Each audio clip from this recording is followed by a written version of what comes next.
I never needed nowhere to stay. You act like on your couch. You was a fan.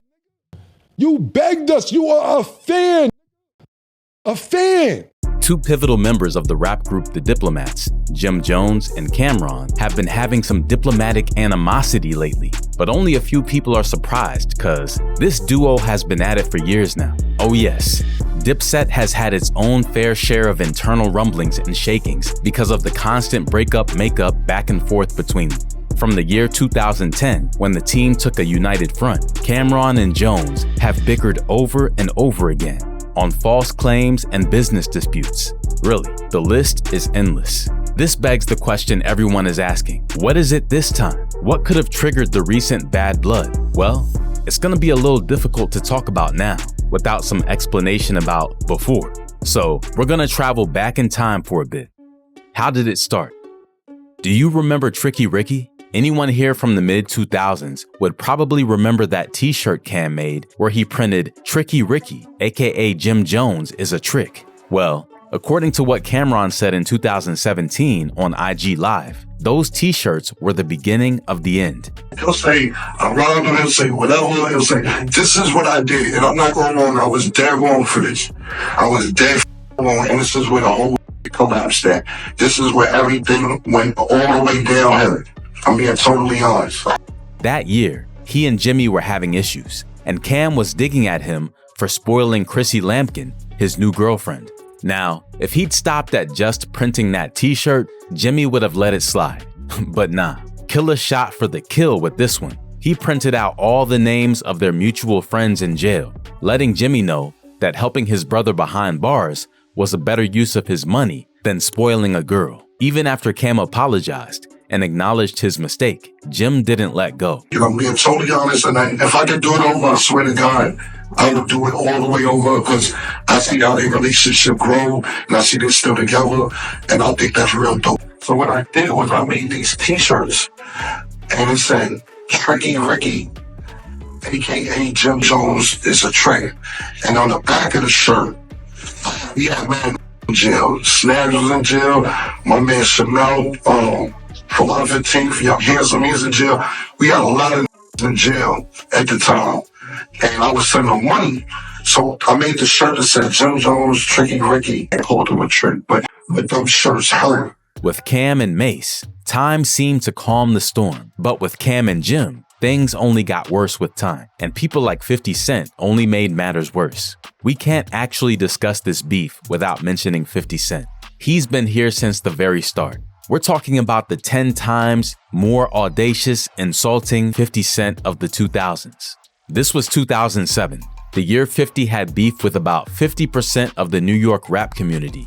Yet, somehow, he found space for Camron on his already long list.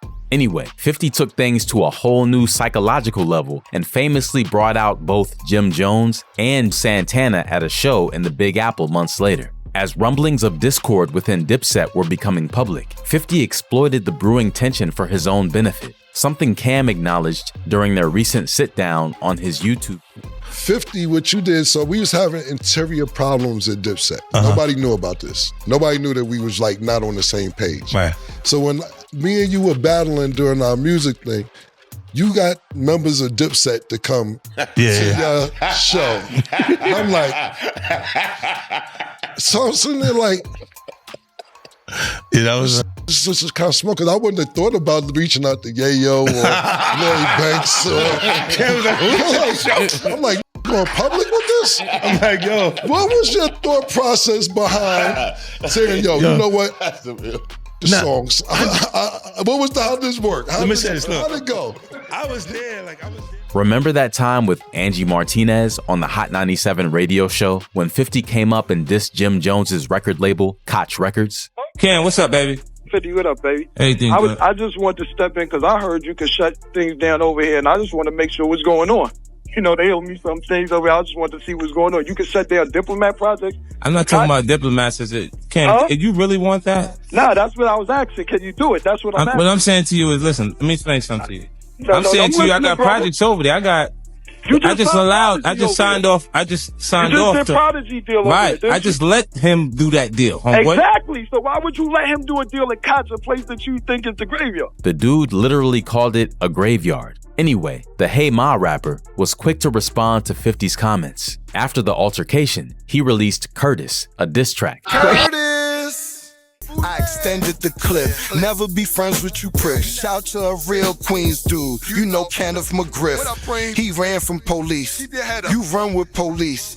You ain't from Southside. You about to get your mouth wide. Curtis! Rewind the DJ. Curtis! You ain't 50 Cent from BK. Curtis! Yes, he deserved to be nervous. 50 Cent from BK. Curtis! Yes, he deserved to be nervous. Curtis! And 50 countered with funeral music. But that's not the only thing he said in that show. Jim also said, me and Camron haven't spoken to each other in a year. I kept quiet out of loyalty. I felt like if we can't be friends, then at least we can do business together. But now I can't be next to you. 50, being the master strategist, thought this was the best time to attack. While Camron and G-Unit were ironing out their differences last year, they talked about one time when 50, out of absolutely nowhere, had Jim Jones and Santana join him at a concert in New York City. Camron opened up about how he felt about the entire thing. He said he felt betrayed by his own crew, but chilling with a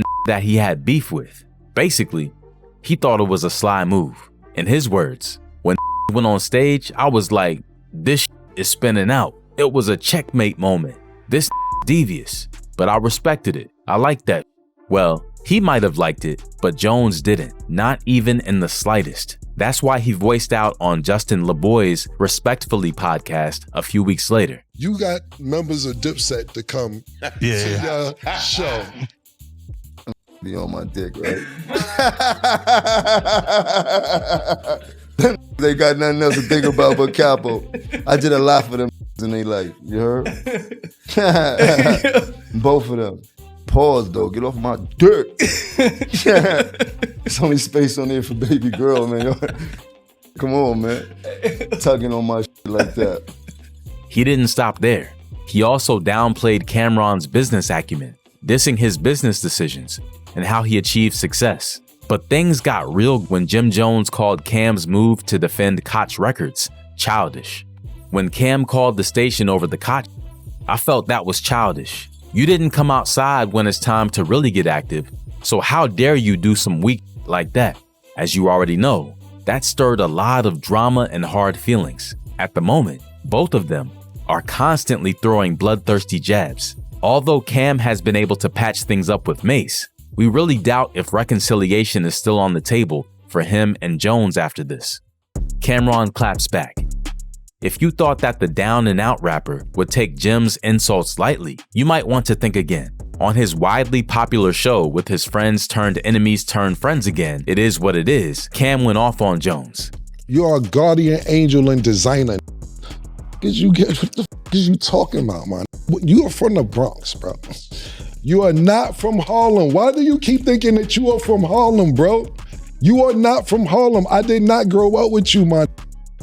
I did not grow up with you. Contrary to what you believe, I did not grow up with you. You are from the Bronx. Did your grandmother live? Did your grandmother live in Harlem? Yes. Did you come see her? Yes. You talk about dick ride now. That's what this all. I would have left you alone. I would have left those alone. But listen, dick ride. Do you remember how we met? Pause. So not met. How you got cool with us? This is how this started. I want y'all to go Google Camron 1995 freestyle. Now go Google Mace, Camron, Cardan, DJ Clue. Google Children of the Corn 12-minute freestyle. Google Bloodshed and Camron, Children of the Corn freestyle. Are you at any of these places? No. You was not there, man. You wasn't there. This is what happened, how Jomo got cool with us. Them freestyles that we just showed y'all, go Google them, have fun with them when you get time. We were popping. It wasn't no internet. Mace, myself, Big L, even though Mace and Big L on the same page, Bloodshed, my man Herb McGruff, we were super duper popping in the street prior to the internet. Everybody knew we was about to get a record deal. Everybody knew this. It wasn't no secret. Basically, you heard our freestyles, and you came up to me one day when I was chilling in front of the house. You said, and this word to my dead mother, yo, man, I heard the freestyles. Y'all killing. Yo, you know my grandmother died. If y'all want to come by and just hang out, y'all could. Y'all more than welcome. You like, all right, Joe Mo, thanks. More freestyles come out. Yo, I heard the new you did. I heard the new you did. Yo, you want to come through? Come through. Why? Why are we going to Jomo's house? I never needed nowhere to stay. You act like on your couch. You was a fan. You begged us. You are a fan. A fan. Back in the day, they taught him how to rap. Actually taught you how to rap, literally. The final hit was at the jugular of Jim's popularity. Killer Cam said Jim didn't start or make the Diplomats famous. And to anyone who believed otherwise, he said, I got a bridge in Brooklyn I can sell you. I got a bridge in Brooklyn I can sell you too, man. Period. Oh well, there goes our already slim chance of a Dipset reunion. Though a reconciliation feels further away than ever, Cam and Mace have proven that time can calm any storm. What's a good diss without a few tracks? Kendrick and Drake have set an example, and it seems like everyone else is falling in line. Jim Jones has been locked up in the studio, prepping to release his new album, which will be named At the Church Steps. He put extra sweat into that Problem-inspired single, Harlem. He's also released a teaser for one of his new tracks, in which he claps back at Cam's comment about Mace teaching him all he knows, including how to rap. If you listen to the short audio clip, you'd clearly hear Jimmy rap. So, what more you want to ask him? You taught me how to rap, and now I'm platinum. Play with your name, then you remind them who you are.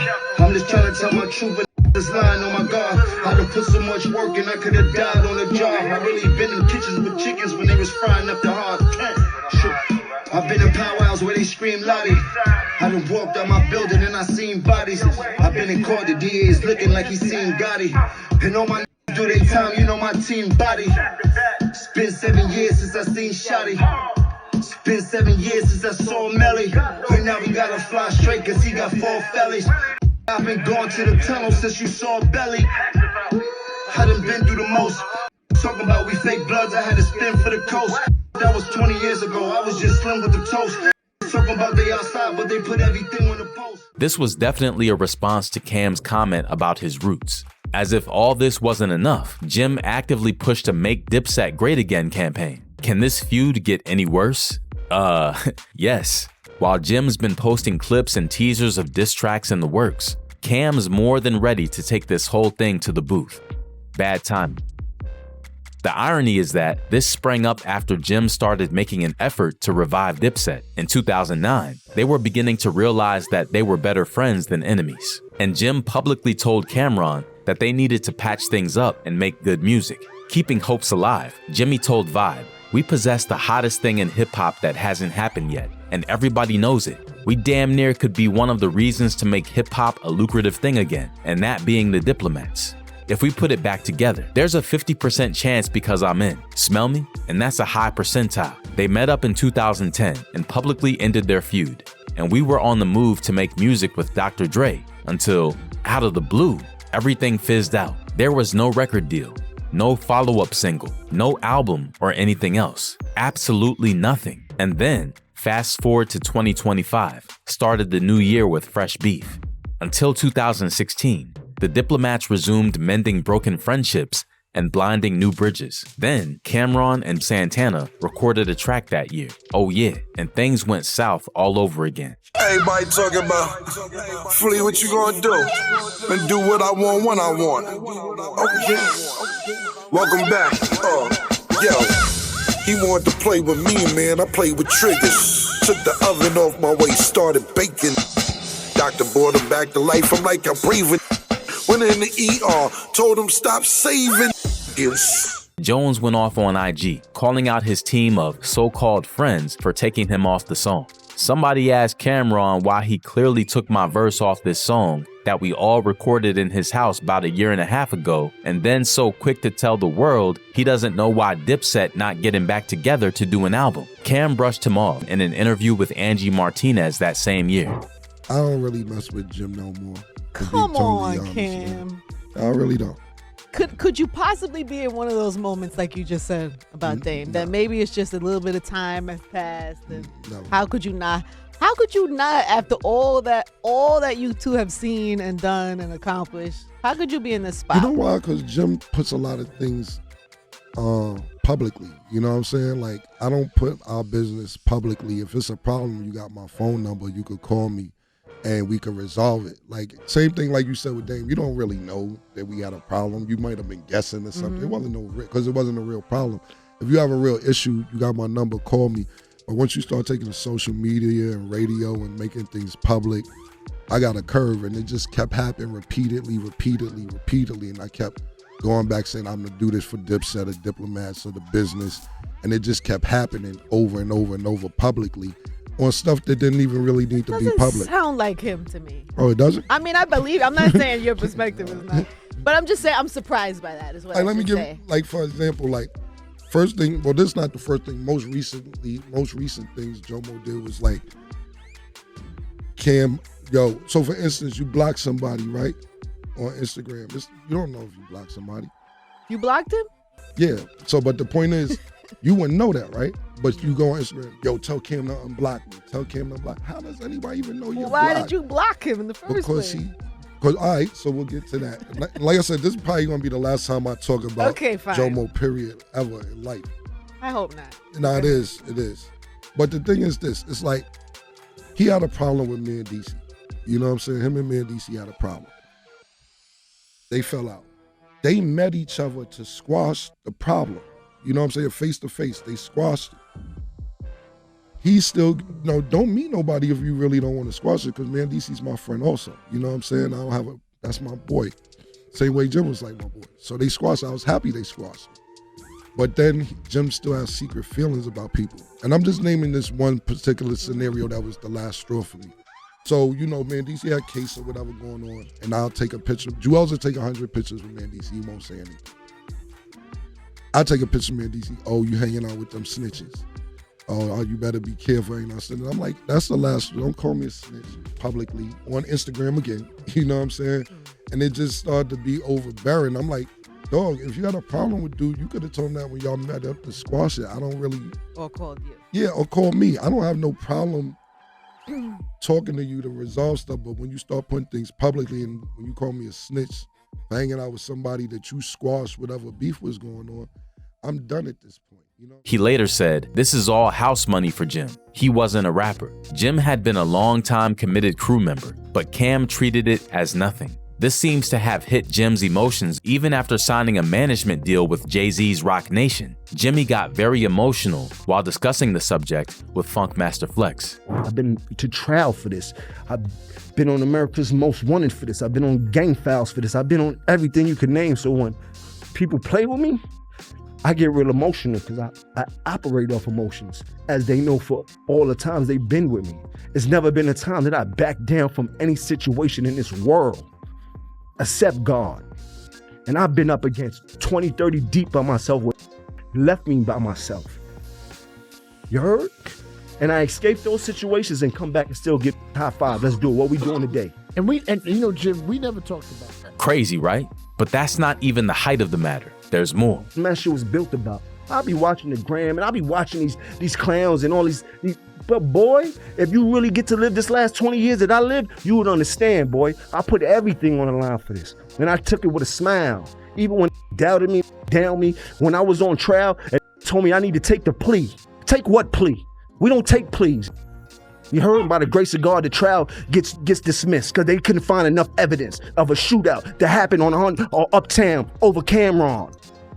If you're still wondering if Dipset is still tightly knitted, even after all this, the obvious answer is no. They've been broken for a long time. In fact, if you ask Camron, he'd tell you, just like he said on It Is What It Is, the Dipset movement was from 2001 to 2006 and 2007. Jimmy is hardly interested in turning the heat down. He performed his response track, Jomo, with a mural of Cam's late cousin in the background. Told me how to rap and I was platinum. Yeah, did that. I started rapping, I was loud. Everybody knows me. Come closer, come closer, come closer. There we go.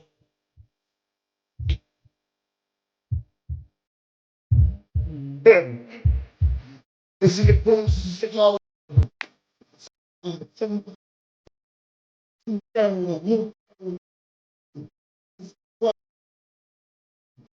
I kept the shots, jumping in 7 rounds, jumping 7 rounds.